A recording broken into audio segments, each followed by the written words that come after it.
Hey guys, what's up? It's Darkmeg here, and today I'm going to talk you through my guide for the Mage Tower Tank Challenge, the Highlord's Return. So first off, this is the hardest thing that I've probably ever done in the world of Warcraft, and it's probably the achievement that I'm actually most proud of obtaining, as I really had to bang my head into a wall for this, and it's a fantastic challenge. So I'm going to give you a really comprehensive guide today. I am going to try and not make it super long. There is going to be timestamps in the description though if you want to skip ahead just to the fight strategy and things like that. But otherwise, I'm going to try and give you as much info as possible to understand this fight so that you can hopefully achieve it. So I'm going to go through talents, consumables, macros, weak auras, and add-ons I used, the legendaries, combos you can use, and the gear that I used. I'm going to give you a rundown of each thing you're going to encounter in Phase 1 and Phase 2. And then I'm going to play the fight and commentate it in regards to my strat. So as I said, it will be long, but I'm trying to give you as much info as I possibly can. So starting off, guys, talents-wise, talents, there's only a couple of changes from the general cookie cutter build sort of thing. Level 56, you're going to take Blood Drinker. Level 57, Rapid Decomposition. There was argument for Spectral Deflection with Cruel and things like that. However, I think Rapid Decomposition is still your best option. Level 58, Ossuary. Level 60, Red Thirst. Nothing changes for them. Level 75, Tremble Before Me is an absolute must for this. Tremble Before Me can absolutely save your skin so many times through Phase 1 and 2 if you get a proc for Tremble Before Me and it interrupts the casts. So Tremble Before Me is a must-have. Level 90, you got two options between Rune Tap and Foul Bulwark. I had a lot of low percentage wipes with Foul Bulwark, so Foul Bulwark is absolutely viable and possible for this. Rune Tap, I think, gives you greater control in regards to Annihilate damage and high aura of Decay stack Mind Rend. So I would take Rune Tap, and I did take Rune Tap, and it's what I would recommend, but either of the two is fine. Level 100, you've also got two options in regards to Bone Storm and Blood Mirror. So Bone Storm is probably the most consistent pick that you'll see. Bone Storm is fantastic for dealing with the Nether Horrors and getting them down, as you can get overrun with adds in the fight, which can lead to all sorts of problems for you. Blood Mirror would be a huge advantage to have in Phase 2 on Cruel. Being able to redirect some of his massive damage would be a huge bonus for the DPS race that is Phase 2, but I think Bone Storm is probably the safest pick, and it's certainly what I ran with. So that's talents, guys. On to consumables now. So consumable-wise, for a flask, you're going to run Flask of the Countless Armies, the Strength Flask. As I said, Phase 2 is a DPS race, and you need all the help you can get. Augmented runes, you're going to have to spend money to achieve this achievement, so augmented runes, don't be stingy, get them. Pot-wise, you can either run Prolonged Power or Potion of Old War. I went with Potion of Old War as I wanted as much damage as I could.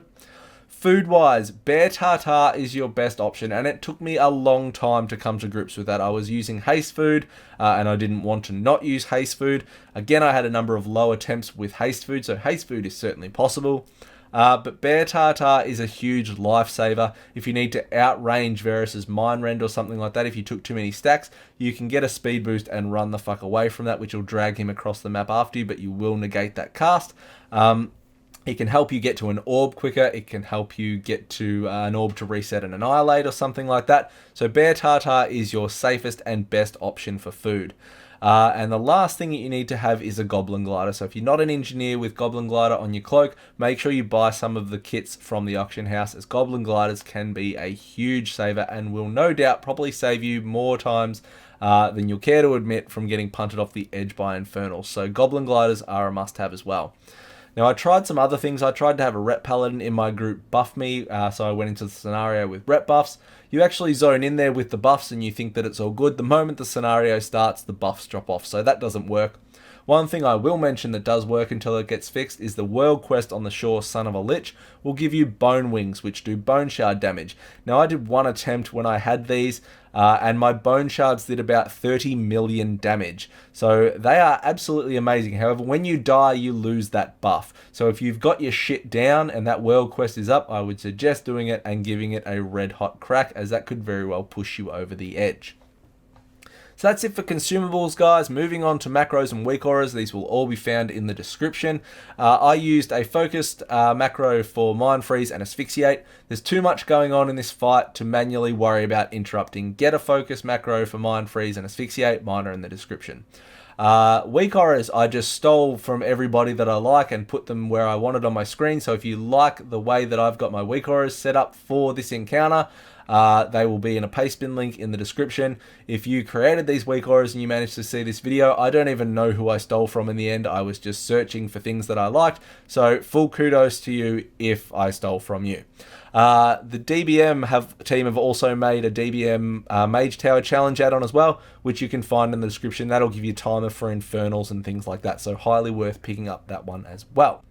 Okay, so moving on to Legendaries gear and Legendary combinations that you can use. So I'm going to start with Legendaries. So I had a few different ones to work with and I tried a large range of things. So I tried Skullflowers and Shackles. I tried Prydaz and Skullflowers. I tried Agrimar's Stride and Prydaz. And I tried Skullflowers and Service of Gorefiend. Now I had a shitload of sub 5% wipes with Prydaz and Agrimar's. So that is certainly a winning combo. In the end, I settled on using Skullflowers and Service of Gorefiend. I went with Shoulders for the DPS purpose, because like it or lump it, this tank challenge in Phase 2 is a huge DPS check along with mechanical requirements.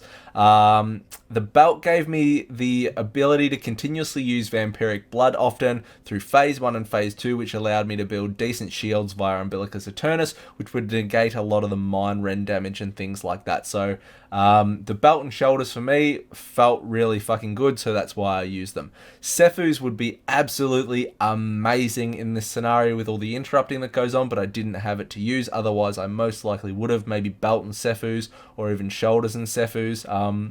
There would have been a lot of options, but Sephuz would be really valuable. To be honest, from a blood DK perspective, I don't think that we are as locked to legendaries as some of the other classes. I think a lot of legendaries are viable in this. It's pretty much just coming down to the DPS in Phase 2, which is the majority of what this scenario is based around. But that's just my opinion.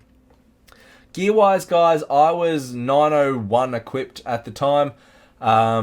And I used Mark of the Claw on my neck, so I got rid of, I can't remember what the tanking one's called anymore, Heavy Hide. I got rid of Heavy Hide, I put Mark of Claw on my neck as it's, you know, again, we're going for as much damage as we can possibly have here. I used a 880 Eye of Command, and I used Claw of the Crystalline Scorpid from old mate Scorpy in Nighthold, the first boss. The reason I used that was the Shockwave would be just a helping hand when it went off on the Nether Horrors to try and get them down quicker. So I didn't have great DPS trinkets, but you need DPS trinkets because you're trying to push through. I had 4-piece as well, so I had 880 legs, which is a bit of a bummer. But I used 4-piece because that was really good as well. Obviously, just trying to get as much damage, self-healing and things like that as I could through this fight. So that's the gear that I use, guys, and that was the item level that I was. So moving on from that, let's talk about Phase 1 and Phase 2 and what to expect. So in Phase 1, you're going to fight Varus, and you're going to be dealing with 3 different types of adds. So the first add you're going to deal with is Tormenting Eyes. So these cast a beam at you called Inquisitive Stare. It's a 5-second beam. It channels towards you. If you're not staring at the eye when the cast finishes, you will be knocked back or knocked off the platform, most likely sometimes. There can be multiple beams going on you at once as well, so just make sure that you're paying attention to positioning at all times. They're immune to physical damage, so don't bother wasting your time with that either. The next ad you deal with is Nether Horrors. So these are pretty much heat-seeking missiles that V-line straight for Valen, and will often make you want to kill yourself. It's just the harsh truth of this. Healing aggro on Varus will generally pull the Nether Horrors to you when they spawn in Phase 1. Otherwise, just make sure you're using a Blood Boil or Death Caress on them when they spawn. Aggroing one of them in Phase 1 will generally pull the other 3 to you. There are 4 up that spawn. When they stack up, they'll do a thing called Netherstorm, which is a channeled casting pulsing ability. It explodes at the end. It'll kill you if you stand in it. It'll also fuck Valen or Corvus up if any of them are surrounding it. Corvus, obviously, in Phase 2 is he's in a bubble in Phase 1. They also attack you with a stacking debuff called Psi Talons, which increases the amount of arcane damage you're going to take, so you need to keep an eye on that as well. And the last ad that you're going to be dealing with in Phase 1 is the Smouldering Infernals. Big thing with them is just when they start to cast smash, make sure you're not standing in front of them. It's a frontal cone smash that will punt you across the platform or off the platform. So now we're on to the main part of Phase 1, which is Varus. So Varus has 3 things to be aware of: Aura of Decay, Mind Rend, and Drain Life. So the biggest thing to note about Varus is his ability Aura of Decay. So Aura of Decay is an 8-yard defile-like circle that surrounds him. As you stand in it, every few seconds you gain a stacking debuff of Aura of Decay, which reduces your health pool, your stamina. So I found anywhere from 6 would give Mind Rend a really good shot to fuck me up the arse. So my advice for Aura of Decay is to only go to 4 stacks, then move to the very edge of Aura of Decay so you're not still getting stacks but you're right on the edge. That way your Blood Boil can still reach him for damage, drop Death and Decay off cooldown, and make sure you use your Blood Drinker when you are outside waiting for your stacks to drop off, as it keeps damage rolling over onto Varus. You must interrupt every single Drain Life cast, guys. If 1 or 2 ticks get off, it is not a wipe. Don't lose your shit. It sets you back, but it's not a wipe. You can recover. If more than that gets off, then you can still recover, but you're just wasting more time giving the enchants some more Infernals to spawn. So you need to make sure that you interrupt every Drain Life cast. In regards to the Mind Rends, it's a 4-second cast that deals shadow damage, and they hit pretty fucking hard. You want to interrupt whatever you possibly can with the Mind Rends, especially when you're affected by stacks of Aura and Decay, but you want to make sure that you've got something always available to interrupt a Drain Life. As a Blood DK, we have a humongous advantage in regards to our toolkit and Phase 1 with managing interrupts. You can see when we go over the video that I make full use of Death Grip, Asphyxiate, Mind Freeze, and the unspoken hero from WoD Challenge modes, the Frag Belt Grenade. So that's everything you're going to need to know for Phase 1. Phase 2, guys, when Cruel comes down. So you defeat Varus, Cruel comes down, all the eyes despawn, and you don't have to deal with that mechanic anymore. You will be still dealing with the Infernals that you had a spawn in Phase 1. So the big thing here is that you want to go into Phase 2 with only 2 Infernals up, not 3. If you're going in with 3 Infernals up, you probably need to have a look at your DPS. It is still possible, but there's a lot more to dodge if you're going into it with 3 Infernals up. So again, watch when they cast Smash, get out of the way. You'll still be dealing with the Nether Horrors in this as well, so they still spawn. You generally want to try and kill the current Nether Horrors you've got out in Phase 1, and then push Varus over, because then you'll get a new set that spawn pretty much when you hit Phase 2.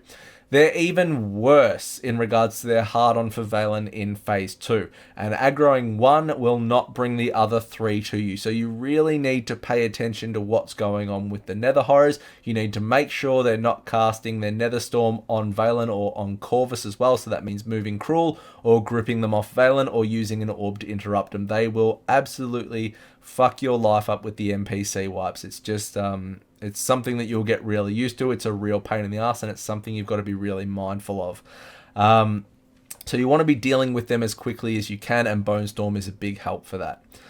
Cruel himself has 2 major abilities: Annihilate, which is a 2-second cast that hits like a fucking truck, and Twisted Reflection, which if it gets off, it is 100% game over. Twisted Reflection is an interruptible cast. It heals Cruel for 5% of his HP if it gets off, so make sure you interrupt Twisted Reflection. So pretty much with proper rotation of your defensives, you'll be able to survive 3 Annihilate hits that actually hit you. If you get a 4th that is going to hit you, you are absolutely fucked, and it's a wipe. You are going to die. So you really need to use your Asphyxiates, your orbs and things like that to interrupt and delay as many Annihilate casts as you possibly can. So I'll go over this when I commentate the video, but how I pretty much handled, fuck you phone, how I pretty much handled the Annihilates. The first Annihilate, I use Asphyxiate. The second Annihilate, which is actually the first one I get hit by, I use Rune Tap. The third Annihilate, which is the second Annihilate that I get hit by, I use Rune Tap and Vamp Blood. The 4th one, I use Asphyxiate again. The 5th one, I use an Orb. The 6th one, which is the third Annihilate I get hit with, I use Icebound and Rune Tap. And the 7th one, I go to use an Orb and I fuck up and die. So pretty much in regards to Annihilates, the 3 Annihilates you're going to hit by: Rune Tap, Vamp Blood, Rune Tap, and Icebound, Rune Tap for the 3rd one. The last thing you need to be aware of, guys, with Cruel is to be consistently moving as he does a Nether Stomp, where he leaps through the air, he deals fire damage when he lands, he leaves a big green pool of shit that you need to get out of ASAP, as it will fuck you up very quickly. So that is all of Phase 2. So now we're going to go over the fight, guys. I'm going to commentate you through it. and I'm going to try and give you as many tips as to what I was doing as we go through it. So let's have a look. Alright guys, so for the scenario, I would highly suggest starting off marking Velen and marking Corvus. Reason being is you can keep track of their consistent whereabouts throughout the whole encounter if you need to move them or get nether horrors off them and things like that.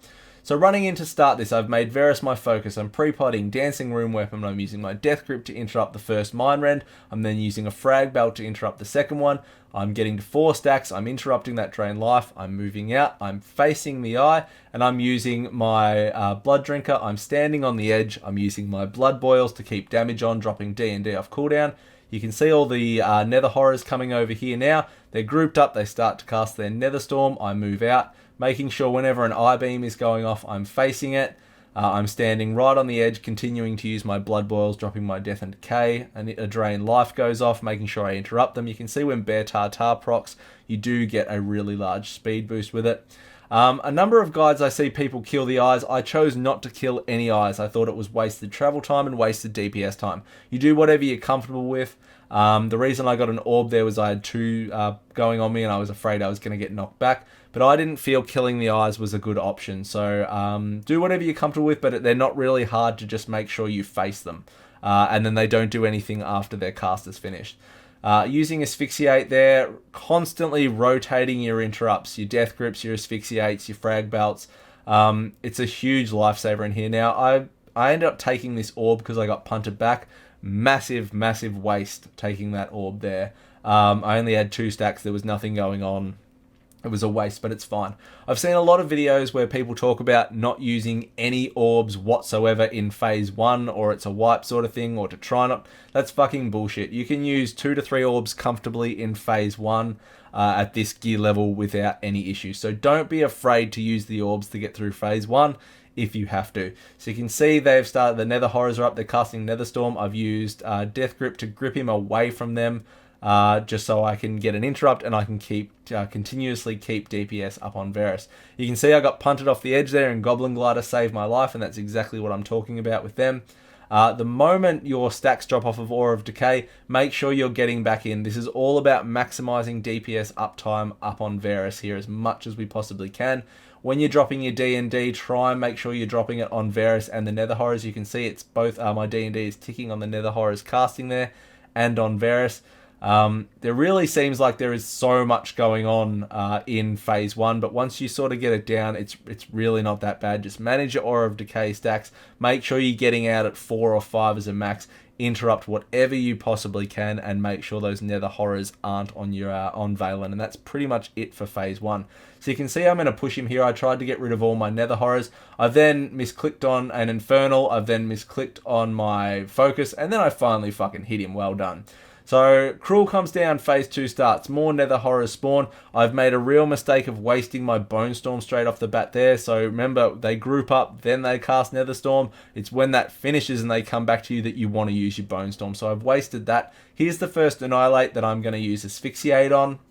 Continuing to put DPS on, trying to move. Here comes the first Annihilate, so I'm using Rune Tap on that one.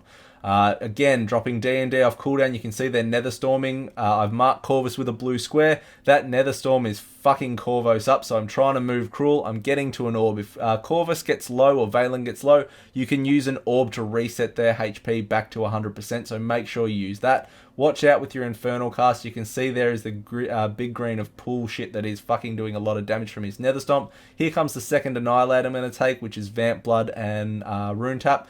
You can see I've only got 1 Nether Horror. The other 3 have gone straight to Velen, so I'm going to use Gorefiend's Grass to grip them over. Then Velen, the fuckhead, is going to run after them, you giant pain in the ass. I'm really lucky here because he's not getting hit. Make sure you're using your Blood Drinker off cooldown. I've got Asphyx back up, so for the next Annihilate, I'm going to use Asphyxiate to delay that, but I am waiting for the Annihilate cast to come up. So there's the Twisted Reflection, again making sure you're interrupting them. I interrupt the Annihilate there. I've done it in a really poor position though because I've got no DPS on him. Here comes the next one. I'm going to use an Orb for it. Again, I think I get punted back by an Infernal next, which is really unfortunate. So there's that. Here comes the third Annihilate I'm taking, which is Icebound and Rune Tap. I'm trying to run over here to get near an orb. I'm always in phase 2 trying to stay near an orb, especially at this 3 mark where I need to interrupt the next Annihilate, because remember, if you take a 4th Annihilate, you're going to die. Now, it would have been better heading the other way and then going back to the orbs over here. I get this orb to reset. I, again, cannot hit Cruel, and I should have gone to the left here and around the top side. It would have allowed me to get that next orb, which means I wouldn't have died, which means I would have been alive when I finished this. But lucky for me, Corvus is able to do 55k DPS, and I win the day. So it is really fucking ugly. But phase 2, guys, it sounds all planned out, but realistically, you're just mashing your keyboard going, oh my god, oh my god, oh my god, oh my god, oh my god, in that voice. It's fucking ridiculous. There is so much going on, and it is such a tight DPS check. So it's all about getting comfortable with phase 2 pretty much. But you will encounter a lot of low percent wipes, and that's just the way it is. Well, it was for me anyway. I had 2 wipes at 0.4% and 0.1%, and it fucking broke my heart. But that is it, guys. So as I said, I've tried to be as comprehensive as possible as I could in this guide. If you have any questions at all, please do hit me up. I want to try and help as many of you get this as I can. It will obviously get a hell of a lot easier when we're in Tomb of Sargeras gear. It will be easier again when we're in 7.3 Argus gear. But anything I can do to help, please do hit me up. Otherwise, thank you very much for checking out the video, guys. Like, comment, subscribe, and I will see you all next time. See you guys.